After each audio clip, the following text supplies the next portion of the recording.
All right, ladies and gentlemen, thank you for joining us on this live podcast. And today I'm joined by Eric, who is a Tampines Rovers fan, and Dil, my recurring pundit from Matchday SG. So we're going to talk about the game that happened yesterday between Singapore and Lebanon. Now, before we go into details, a few facts that I would like to run off for our listeners. Most particularly, let's talk about the track record of Singapore. Now, Singapore has not won a game since 13th of November last year. We have gone 13 games without a win. We have a few draws, we have a few losses. And yesterday, unfortunately, was our latest loss against a team that's ranked 100 in the world. Now, Singapore has dropped to its lowest ranking this month. Currently, we are at 173, which means that we lost to a team that's ranked 72 places above us. Now, looking at the scoreline, 1-0, we actually fell to an 18th minute goal by a defender, Ali Hamam. It wasn't so bad, right? What do you guys think about the 1-0 loss? Was it a bad result? Considering that the team that beat us is ranked so much higher and has not been defeated so far in their AFC qualification campaign. Eric, let's hear your thoughts about the game against Lebanon. Do you think that we did badly? Was losing 1-0 a bad result going forward into the next game against Bahrain? I think it's like, the first half was pretty bad, to be honest. Even though we started the game quite well, I would say like the first 10 minutes, we were like in control pretty much, but wasn't like really creating a lot of chances. I would say the first chance came when, obviously Bennett won the ball at the halfway line, I believe. He released Shawa and, Shawa laid the ball off to Shafwan, but obviously he missed the target. I think that was like our best chance in the first half. Second half was much better. I believe in giving credits when due, and the boys did so much better in the second half. So I would say like it's a game of like two different halves. The first half was pretty bad. I think there were times where Lebanon players basically they were like running around our penalty balls, with all the tricks and flicks and whatever. It's quite bad. You look at the goal. It was I would say, I actually saw the replay earlier, and I think that goal, the mistake was probably I would say is like Ishdin and Hafiz mistake. Because I think Hafiz wasn't tracking the runner when that guy released the ball to the wing back. And but prior to that, Bennett was actually kind of like out of position. So the moment the ball went past Ishdin and Bennett, that guy was basically through on goal. He basically only has like Haris left, and I think he turned Haris, and I think that was quite. I don't know. I personally feel that Haris make it quite easy for him as well. And just add on to the fact that Hafiz wasn't tracking the runner, and that was how he scored a goal. So I thought like we could have defended much more better for that one goal during the game. Okay, Dil, let's hear your thoughts about the game. How do you feel with it? And moving forward against Bahrain, do you think 1-0 is a good result and we should take heart that we just consider one goal before we take on a team that is considerably on paper weaker than Lebanon? Hello everyone. I have to apologize about my voice because I lost my voice cheering for the team yesterday with Brigata Lion City, so I do apologize about that. But going back to what you asked, what you first said, that Lebanon is ranked 100 and is so much ranked much better, but let's not forget that we were at 100 not so long ago. We were close to 100. We were beating teams higher than 100 not so long ago. So I don't think we should be patting ourselves on the back too much about losing to Lebanon, but then the fact remains it was a strong team, and I agree with Eric. We had a tale of two different halves. It was a bit schizophrenic. We were really good at certain spells, and then suddenly we were really bad at certain spells. So, Madhu Mohana was finding space all over the pitch, but no one could find the pass to him. And good crosses come in, headers connect, but just not big good enough. So it was, for me, I thought it was an almost there performance from them. And yes, like what Eric said, some of the key players were having an off day. Like Haris is a good example. But moving on to the Bahrain game, I think what's crucial for us right now in that group is a win. Doesn't matter how it comes, we need to win. And even if we don't qualify, because the odds are against us to qualify, even if we don't qualify, we really shouldn't go a calendar year without a victory, and we have to try and win it. And I hope Sundram is pushing this into the boys that, let's start winning again. Bro, the calendar year already ended. Going to end soon, on Monday. Oh, okay, fair enough. Because the last victory was on the 13th November last year. Yeah, so yeah, I mean 1 year is pretty much up on on this Monday. Well, I mean, just to add on to what Dale has said, I thought, Shawa did well. He only has like 2 caps prior to the game, under his belt. He played like he has like 30 over 40 international caps. So I thought like, even though the performance wasn't that great, but there were a lot of positive takeaways. I think, Shawa impressed me for sure. He was like the best player out of the front three. And down the right, Faris Hamid, what a game, I mean, before the game, I actually personally believe that, he should be the first choice right wing back, which obviously my brother Donovan didn't quite agree with me. I hope he has actually proven him wrong, because that guy was like, he was like playing with a point to prove, you see. And, if Sundram is going to stick to this 3-4-3, right, I believe the wingers are very important. And, after watching last night's game, then I kind of like realized, I kind of like understand why Sundram actually called up so many right back and left backs. Because that position is just so important in this formation. So Faris is definitely going to start against Bahrain, in my opinion. And I mean, the left side is a bit shaky. Hafiz, he wasn't doing much, to be honest. He wasn't running, he wasn't tracking the runners, he wasn't doing a lot attacking wise. So I don't think he deserves to start the game on this Tuesday. Okay, before we move into individual performances of players, let's take a look at the stats that happened yesterday. Okay, corners for Lebanon, 7. Singapore had 1 corner. Shots on target for Lebanon, 11. Singapore had 5 shots on target. Shots that went wide, 7 for Lebanon. That makes it 18 shots taken by Lebanon yesterday. Singapore had 2 shots wide, 5 shots on target. That makes it 7 shots. So you can see the big difference in the class. Fouls committed by Singapore was 16 fouls, 13 fouls committed by Lebanon. So Singapore were obviously the rougher side yesterday, and 2 offsides each. Surprisingly, possession for Singapore, 43%. Did it look like 43% to you guys yesterday? 43%. I'm not too sure whether, it looked like it, because in the second half we actually kind of like, we saw a lot of the ball. So I would say but to be honest, when I saw the whole game, I feel that Lebanon didn't really went all out. And on top of the fact that they were actually resting a few first team players. So they treat it more like a friendly lah. So I think I'm not too sure what was like Singapore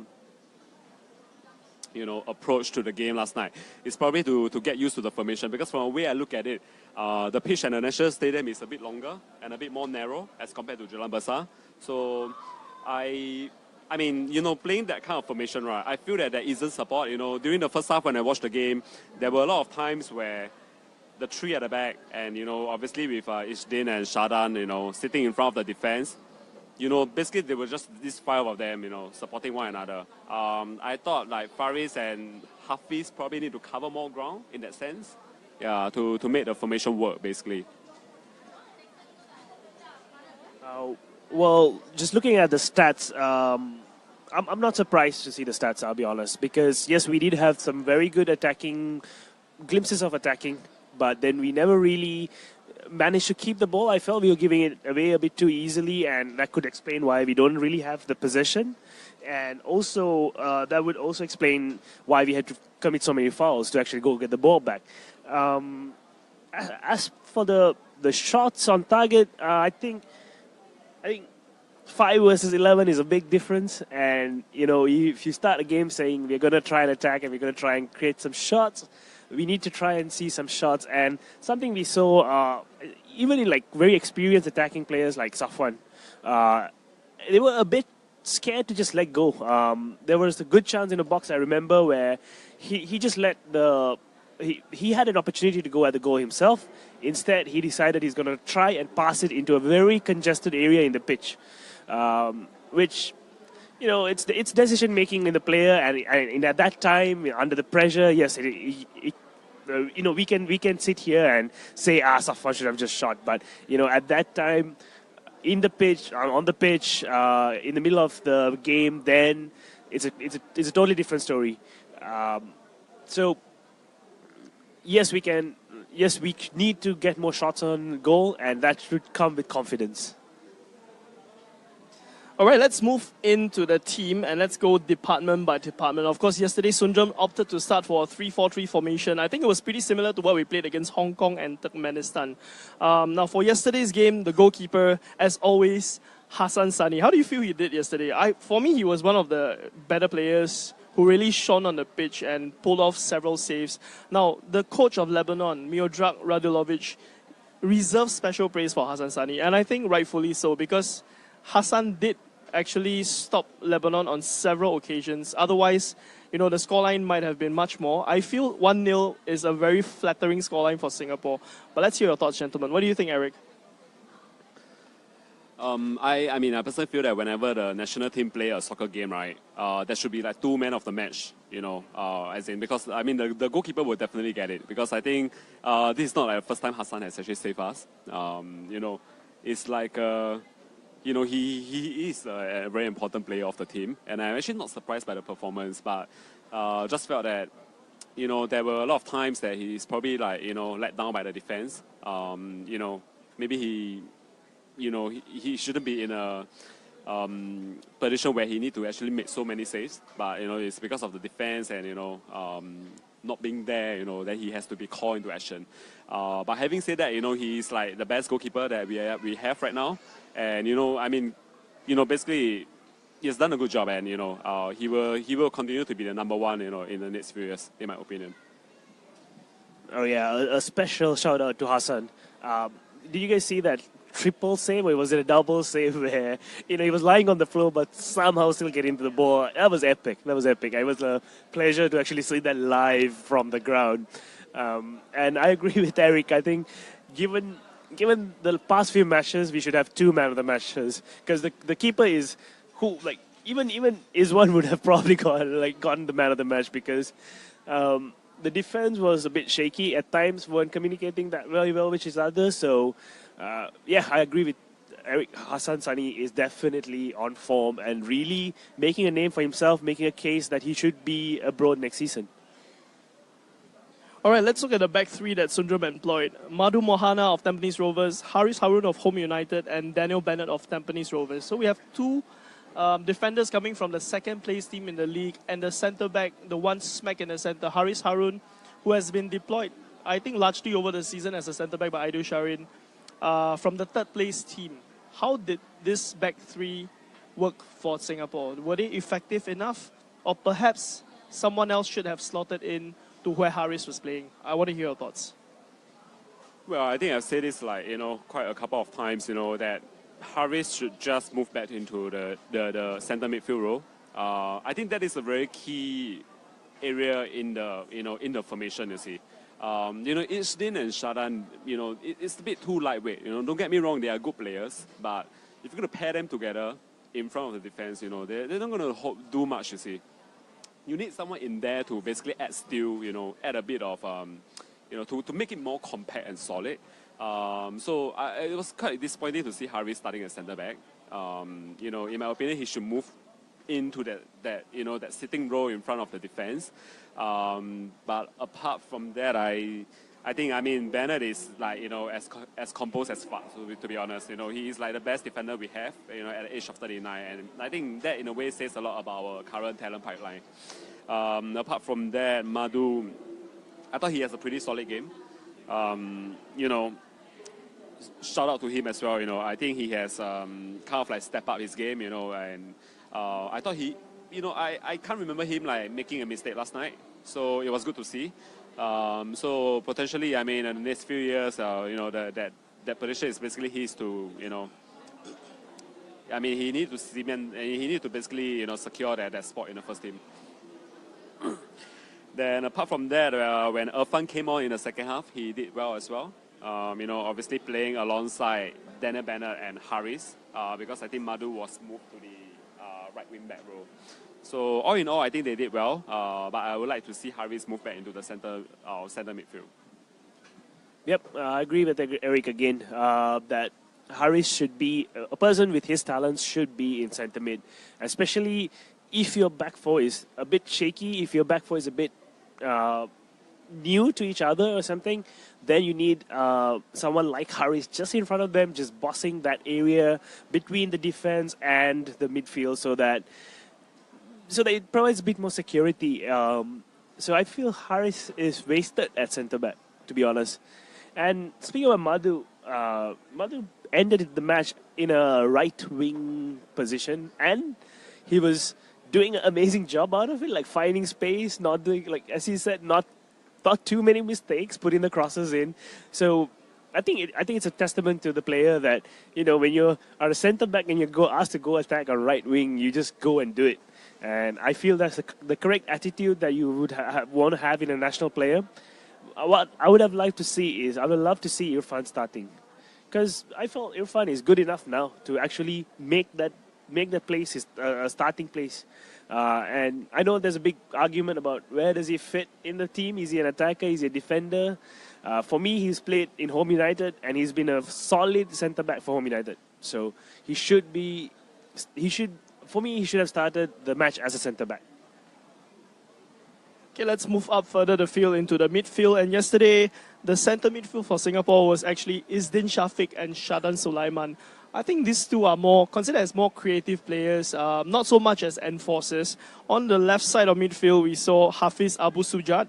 And on the right side of midfield, we saw Faris Hamid, who plays for Geylang.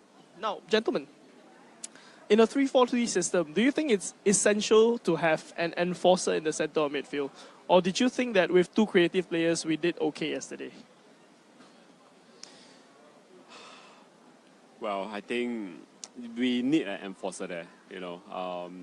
If you put, like I mentioned, you put Ishdin and Sharan together, I think the midfield is really light, very lightweight. We were actually run over by them a couple of times, during the first half. And I thought like when Anu came on, he kind of like make a difference as well. So I would say like, against Bahrain, we definitely will start Haris there, or even, just put Haris and Anu in there. That's my take on the center midfielder role. Because Ishdin wasn't doing much last night. I wasn't impressed at all. I'm not too sure. I have my reservations whether he deserved a first team spot against Bahrain. As for the right wing back, as in the right wing, I think Faris did really well. I think he was a good complement to Shawa, who was actually playing in front of him. So I would say that, he definitely deserved his starting spot on Tuesday. As for left, Hafiz was quite disappointing, in all honesty. So I would say that, for the game on Tuesday, I don't think he should be starting there. There were many times, it happened quite a couple of times in first half that, Daniel Bennett was basically left exposed on the left. And it was a bit too much for him to deal with, He wasn't running back as much as he should, because that role is really important. You need someone there who can really run up and run down, to cover for the defense. So I think I have someone in mind who can do a job better than Hafiz lah. Based on yesterday's performance, I would say Nazrul. Yeah. Do you think part of the reason that Farid and Shawa complemented each other so well is because they've been together for quite a while, Geylang? Yes, of course. You just like, you look at the defense, why Banner and Madhu, they are playing well together. Even Shadan, slightly in front of them. I think Shadam was having a decent, first 10 to 15 minutes. He was like spraying ball around. I think, when I look at the starting lineup yesterday, there were 4 players from Tampines, 4 from Home United. Then there's 2 from Geylang United and 1 from, obviously PDRM. So you can see that there's a chemistry there. Obviously Shawa and Faris, they understand each other's play. And, Shawa was really, outstanding yesterday. He played like a very seasoned international player. So I was quite shocked that, yesterday's game was only his third international cap.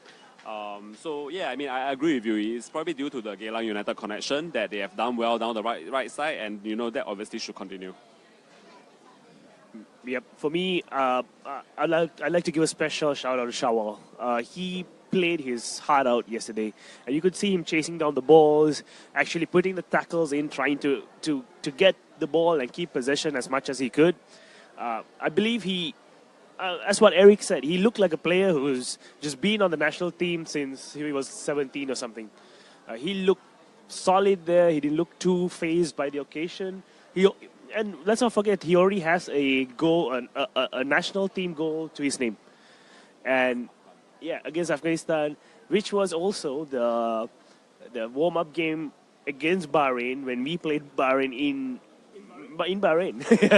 So maybe Shawal is a good.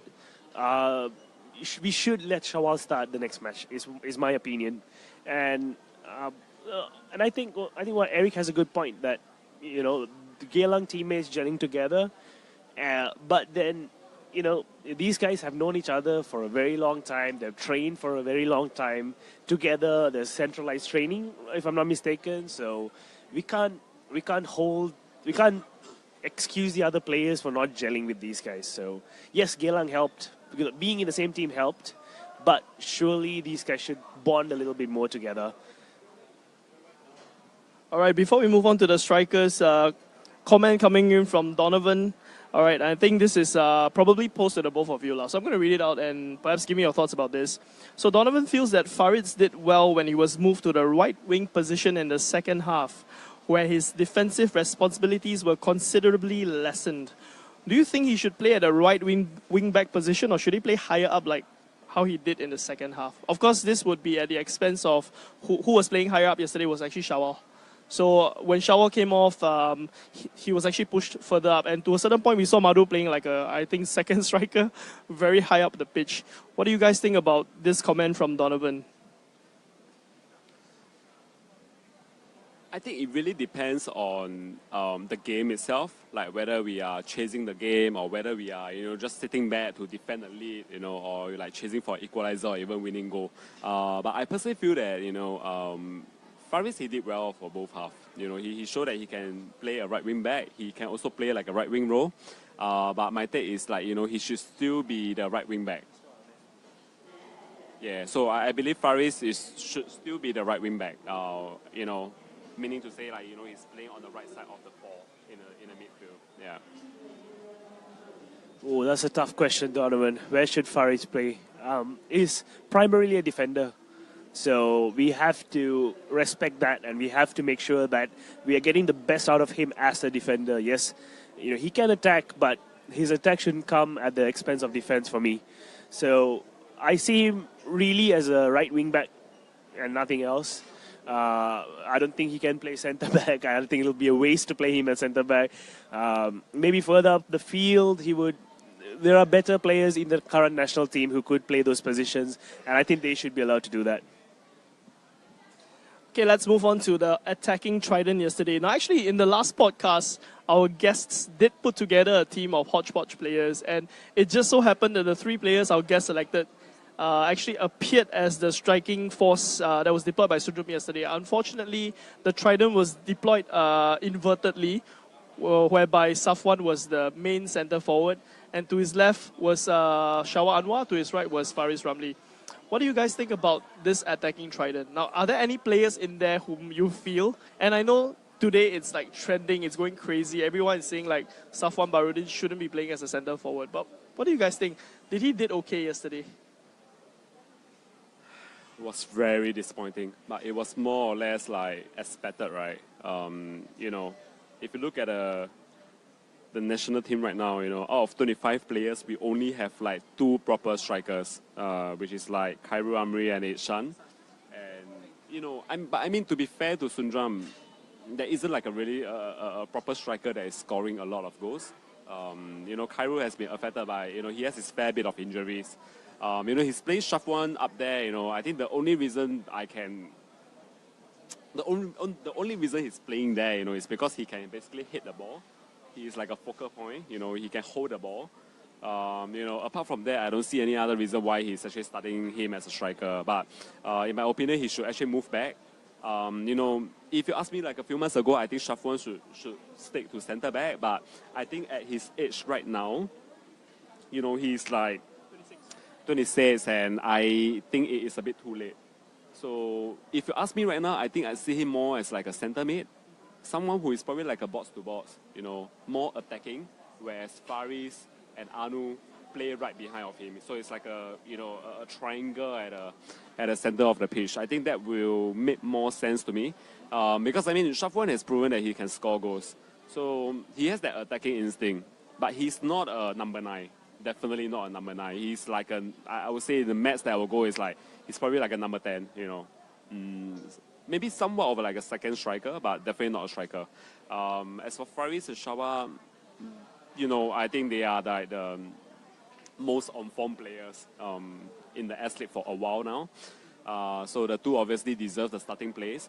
Faris was a bit disappointing. I mean, he obviously went out early. I think he had like a minor injury, a pull or something. So, and Shawa did like 50 over 60 minutes. So I believe Sundram is like trying to keep them fresh for the Bahrain game.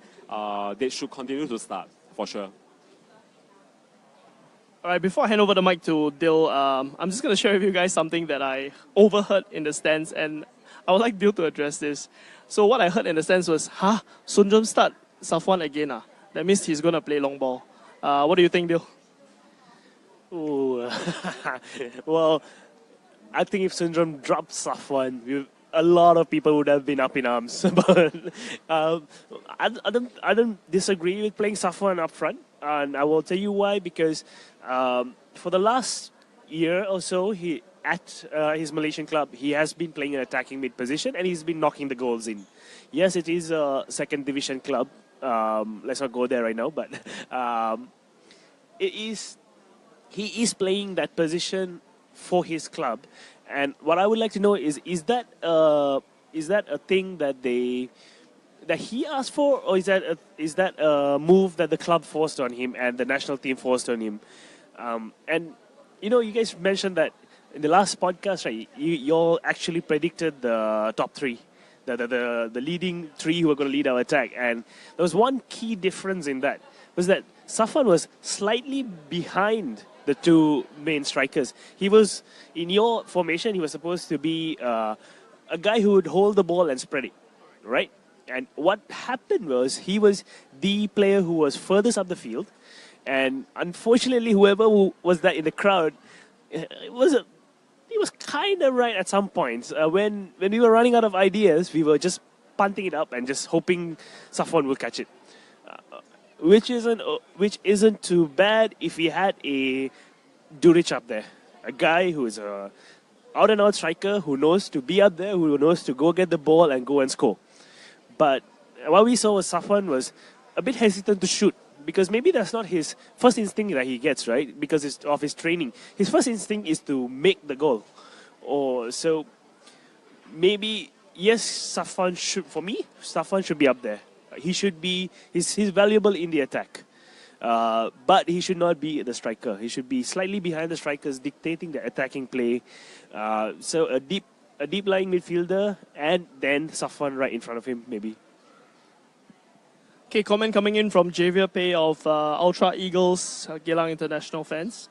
So Javier says, considering we have natural strikers, I would have preferred those natural strikers to start ahead of Safwan. Safwan could be a useful player when needed, but not preferred to start as a striker.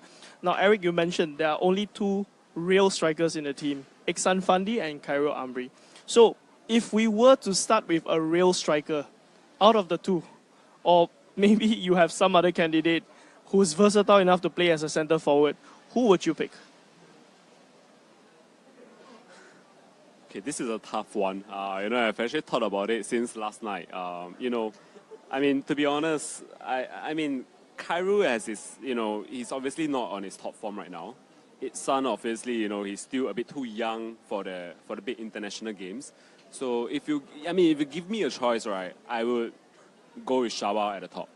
Yeah, and I will actually explain why later, because we will be doing like how we will set the team out against Bahrain. I will put Shawa on the top for sure. That's a no-brainer for me. No more Shafwan at the top. I will go with Shawa. That guy is a finisher. He can run the channels. He can actually attack the space. And, he has that, attacking instinct. Even when I saw Geylang International game this season, there were many times during the game that actually Koto kind of dropped. He basically dropped back, and Shawa was like, moving into that center forward role. So, if you ask me, he could potentially do a job there, if given the opportunity, but, obviously it's quite unlikely. All right, Dale, here's something for you. Javier Pay. How about Sharil Ishak? He's old. He's not that old, come on. He's old, but he's been scoring in the league. Yep, 11 goals. He has matched the same number of goals as Faris Ramli, and these are the only two local guys who have been scoring regularly for their clubs. Would Sharil Ishak be a good choice as a centre forward? Hi, Javier. Yes, he is, but honestly, yes. If you are talking about a striker who can go and score goals, and one who is not intimidated by a national stage, it is Sharil Ishak. But yes, what we heard is that he had to attend to some family issues or something, and then he was given leave. So, players' welfare comes first, especially in a friendly like this. So we have to respect his decision there. And we're talking about out-and-out strikers. We don't have many local out-and-out strikers. Let's be honest. That's a big problem. Any coach, not Sundram, I'm just talking about any coach who comes to coach Singapore. Like, who do you have? Khairul Amri, Fazrul Nawaz. They're both the same age, about 30-something, I think, by now. Who are the younger ones who are coming through? Iksan Fandi. Is Ifat considered an out-and-out striker? I don't think so, right? So Iksan's not exactly scoring the goals in and blazing the league right now. So, yeah, any coach who goes into looking for out-and-out strikers is going to struggle in the league. So, what we talked about earlier, maybe the best solution is not to have a point man, is to have that front trident who can actually run off the ball and beat people with pace rather than just be a point man up front. And JB, I know you would love to see Shawal up there, but, Shawal needs help up there. All right, so this afternoon I actually conducted a mini survey on my own Facebook, my personal Facebook. So I started asking my friends, Safwan Barudin, what position should he play? So I listed 4 positions: centre back, holding midfielder, attacking midfielder, and centre forward. Response has been overwhelming. Everyone, or almost, I think 95% of the response was that Safwan is a centre back. Let's not play him anywhere else. And the people who validated this info, I have big names such as former Singapore captain Razali Saad, who said centre back, no question about it. He shouldn't be playing anywhere else. And also, my good friend who is now coaching Eunos Crescent, Khairul Ashraf, he was also saying that, if he was the national coach, no question about it, Safwan is supposed to play in the centre-back position. Now, with such an overwhelming response about Safwan having to play in the centre-back position, and as you two rightfully mentioned, there are not many out-and-out strikers, here's an interesting proposition. How about Iqbal Hussein? Is he good enough as centre-forward for Singapore? I like Iqbal as a player. I believe he's talented. He's probably like one of the best dribbler in the league. But I don't think he is, he's ready for the international stage yet. Because there were times when I watched him play, he can do all the tricks, all the fanciful stuff, you see, but the end product is not there. I would actually prefer someone who is actually more direct, player like Faris Hamid, who basically just bring the ball to the byline and put a cross in, that type of players. So potentially yes, but I think at the moment, he hasn't done enough to convince me. Well, if the Hools are listening in, I bet they're going mad right now, right? Iqbal Hussein in the national team, be a dream come true for them. But I'm sorry to say this, Hools, but he's not there yet for me. He is an extremely promising character, and he has that swagger you expect from a footballer, and the confidence that goes with a footballer. But he came in halfway through the season to Hougang United because he was serving his NS duties. Yep, and then it's basically he hasn't had enough time to express himself in the league. He hasn't really scored a lot of goals in the league, so not right now. In the future, for sure. All right, before we move on to our tactics for Bahrain, let's take a look at the 5 substitutes. Oh, sorry, 1, 2, 3, 4, 5, 6 substitutes that came on for Singapore yesterday. Please tell me who you were impressed with and who you felt was totally played out of position. Iksan Fandi came on for Hafiz Sujat in the 89th minute. Arno Mantan came on for Izdin Shafiq, 56th minute. Zulfami Arifin came on for Shadan, 66th minute. Irfan Fandi came on for Faris Ramli, 45th minute. And Khairul Amri came on for Safwan Barudin in the 71st minute. Now, out of the 6 substitutes, which were the ones that impressed you the most? I think it was Nazrul. When he came on, he actually made a difference. And it was quite surprising because he was actually playing down the left instead of his usual right. So it shows that his speed really created a lot of problem for the Lebanon team.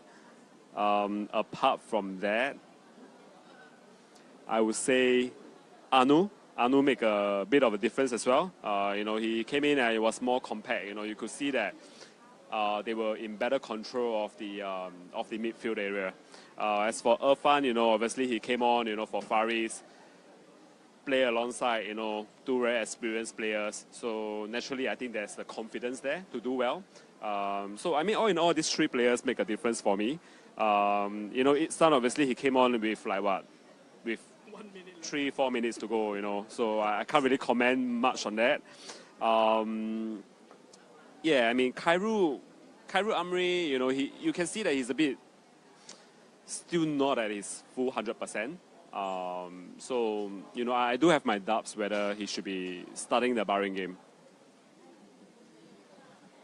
Well, I agree with him. Nazrul was phenomenal. We came in and he made a big difference, which is a bit surprising because I don't think he's been doing that well in the league, has he?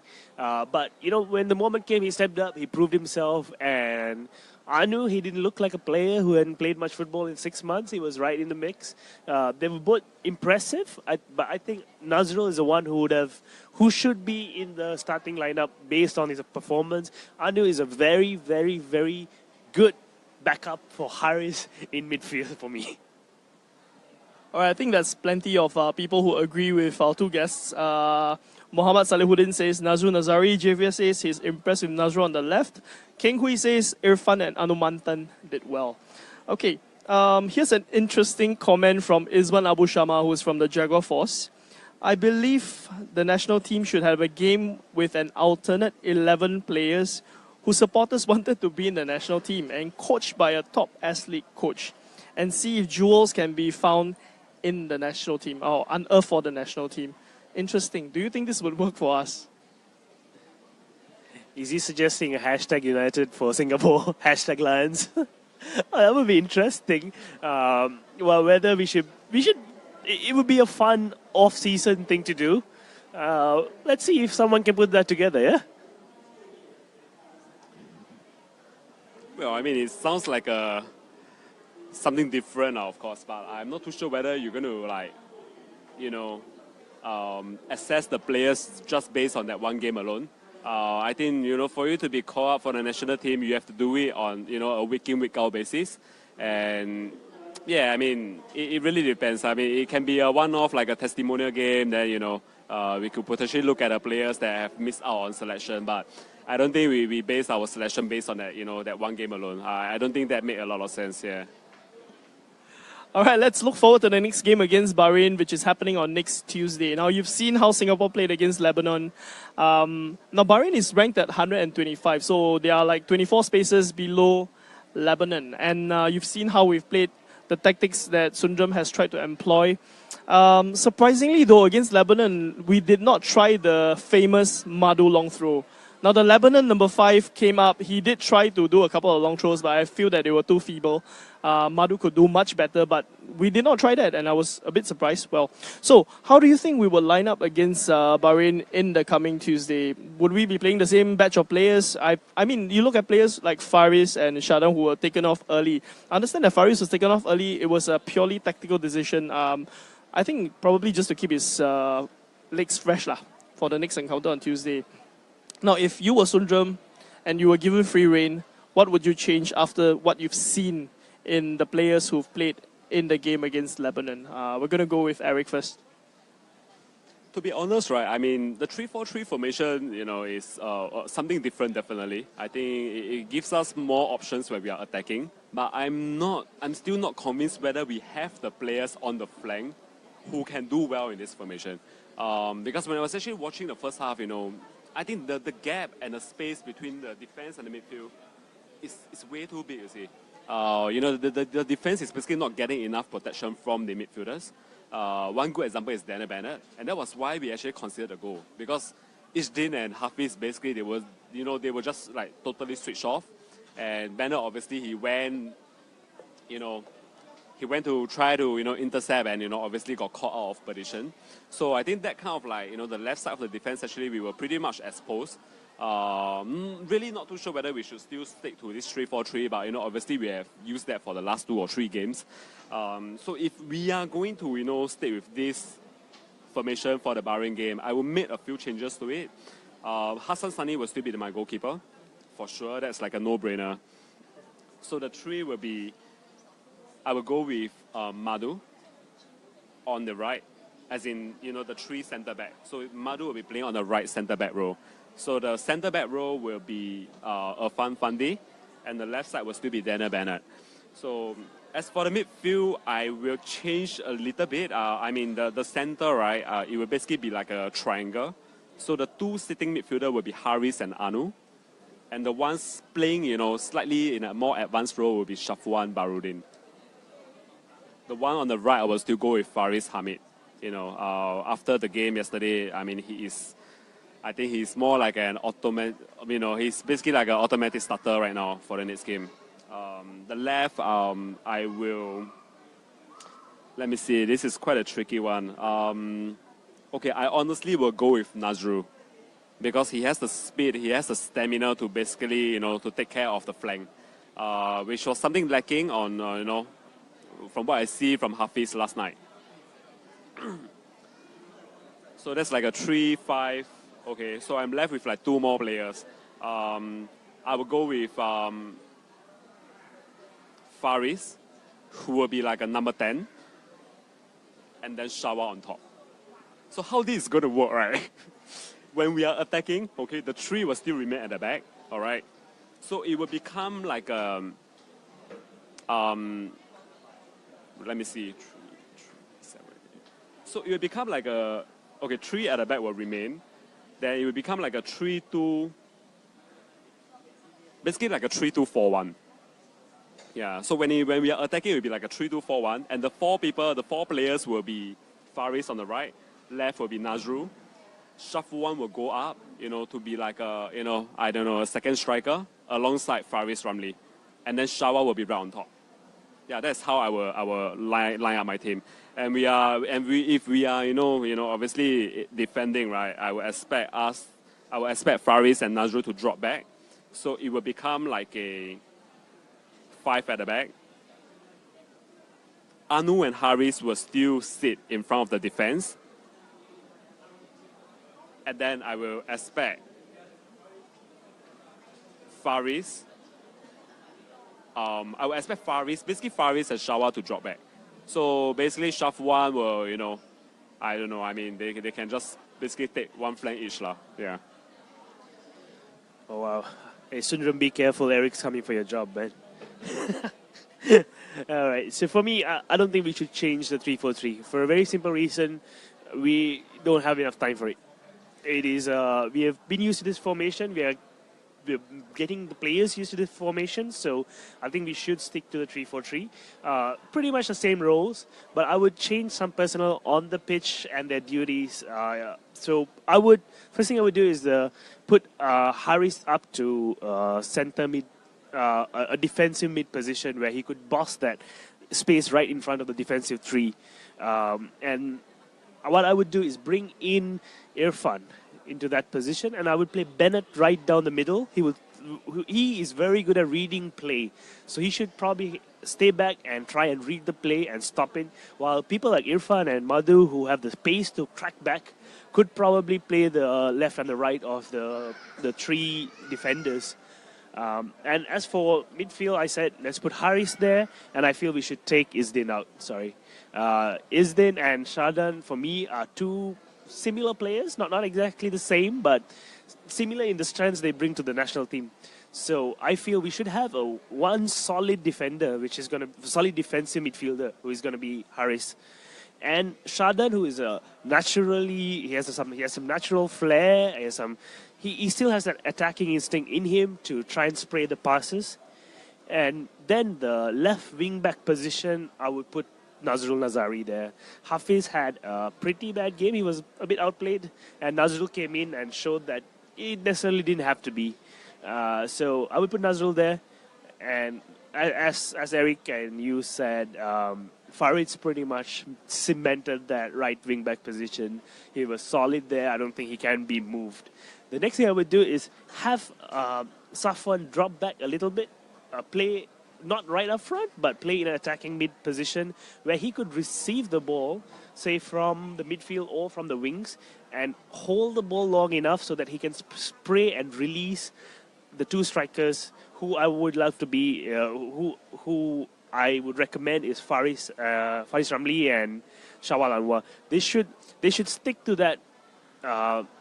They should stick to the Bahrainian defense right at them, and then try and beat them with the pace by beating the offside trap and try and get into the positions. And if those positions are not available, there's always a good opportunity for Safwan to spray a pass onto the wings, and the wing backs could always push up and try and get that. And of course, eventually when Bahrain's going to attack us, we can have both Nazrul and Farid, who are both very good defenders, drop back and become more or less a five-man defense.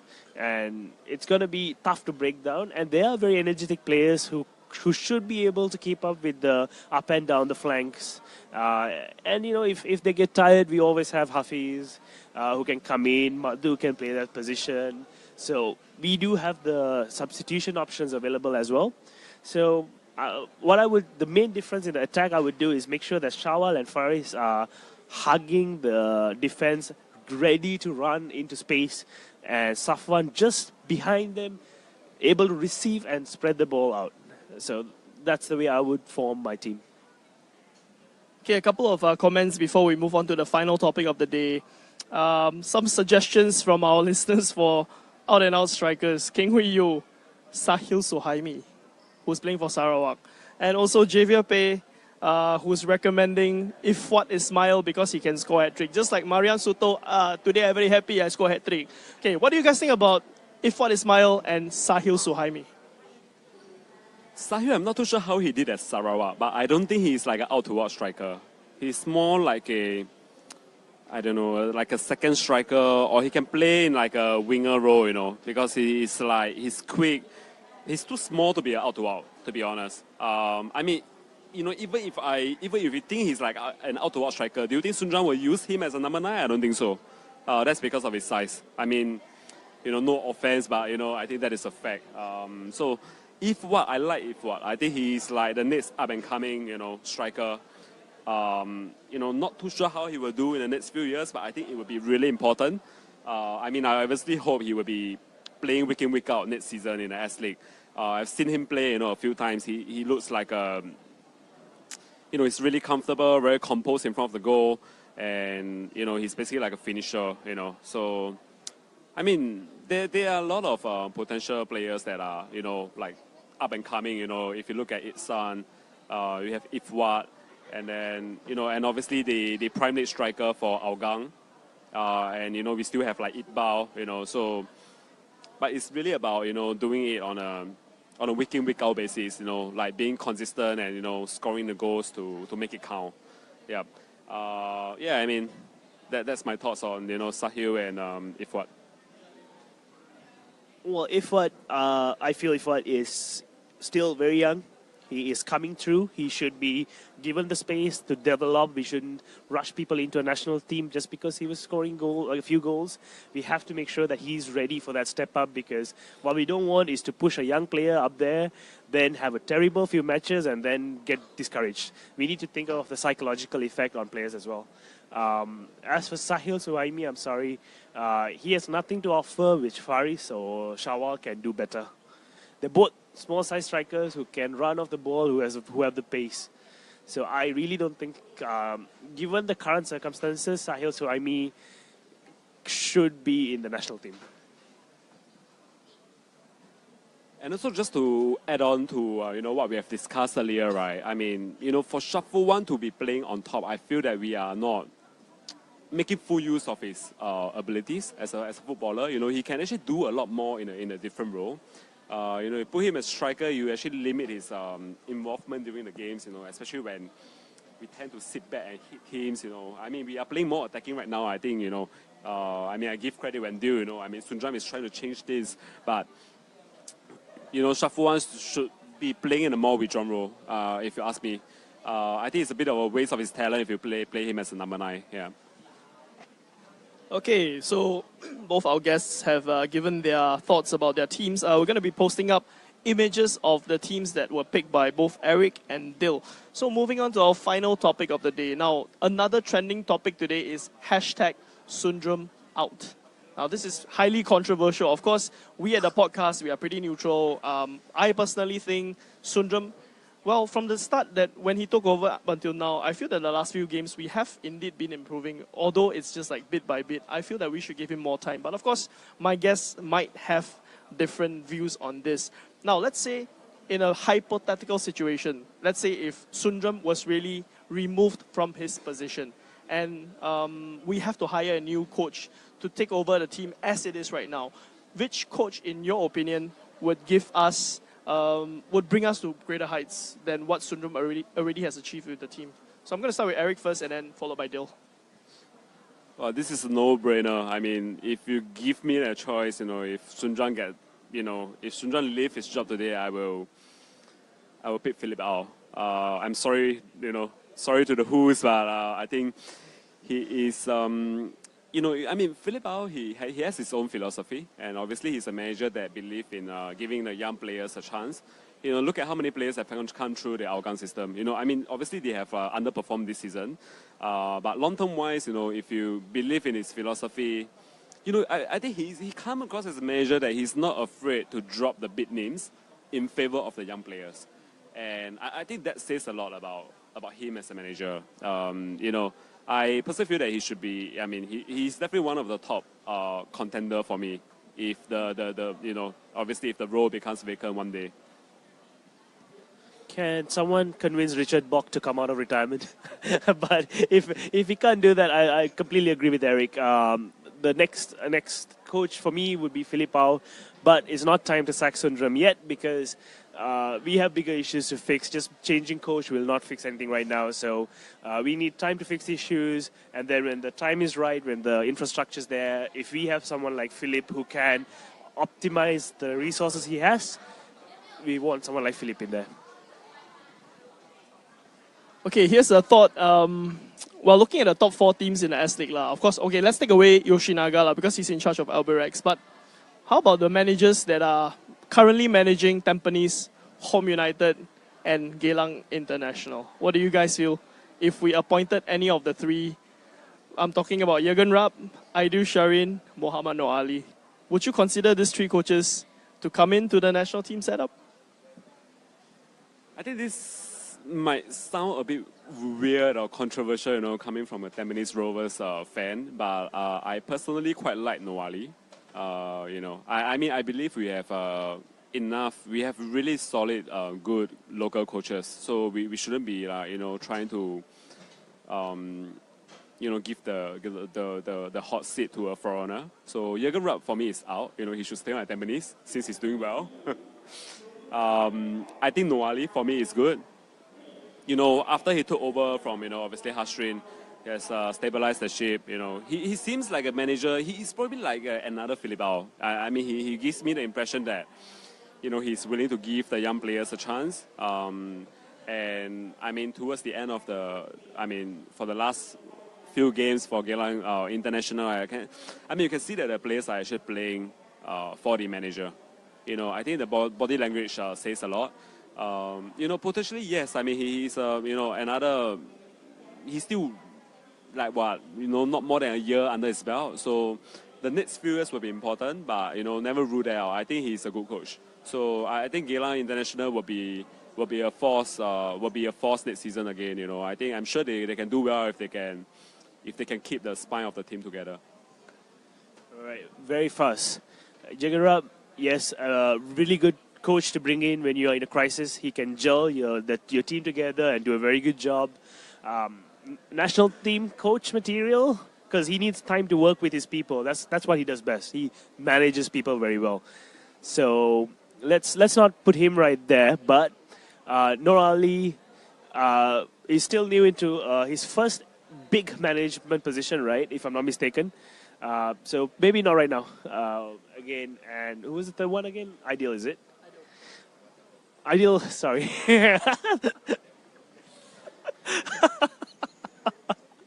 You have something to say? Okay, go ahead. Sorry, man, I totally missed Ideal out.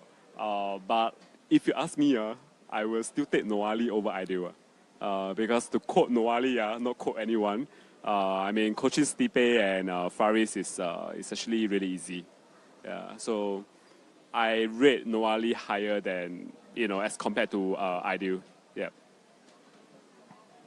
Few interesting names being thrown in by people in the comments. Javier Pay is saying Alex Weaver. Who else? Let me see. We have Coach Bala coming from Salehuddin. Coach Bala is currently in charge of the women's team actually, and he's doing a pretty decent job, I would say. But to switch from a women's team to a men's team, well, maybe it could work, I don't know. Okay, so I think that's about all the time we have today. Of course, after this podcast, we're going to post up images of the lineups chosen by our two guests. And the next podcast is going to come after the next game against Bahrain, which is our final international fixture for this season. Hopefully, the boys end the season with at least one win under our belt. Then it wouldn't make our record look so bad. But nonetheless, after that game, we're going to do another podcast before the S.League season resumes with the final round of games for this season. So, final round of games coming up. Actually, to me personally, there's only one fixture or a couple of fixtures which I'm interested in. I want to see who finishes 4th and 5th. Which right now, 4th is occupied by Geylang International, 5th is occupied by Warriors. The final round of games would determine who's going to finish above each other. I think right now Geylang is in the forefront for finishing 4th. For Warriors to come up, sorry Dale, it's a bit difficult. Unless you guys can really win by a very big scoreline and Geylang loses, that's the only way Warriors can climb up. Yeah. But okay, I think that's all the time we have today. This podcast is still going to be up on the page. So if you have any comments, after the show has ended, just continue commenting. And after the game against Bahrain, we're going to talk about your thoughts and your comments again. And well, let's see what happens. Hopefully we get a win. All right, gents, thank you so much and good evening, or rather good night.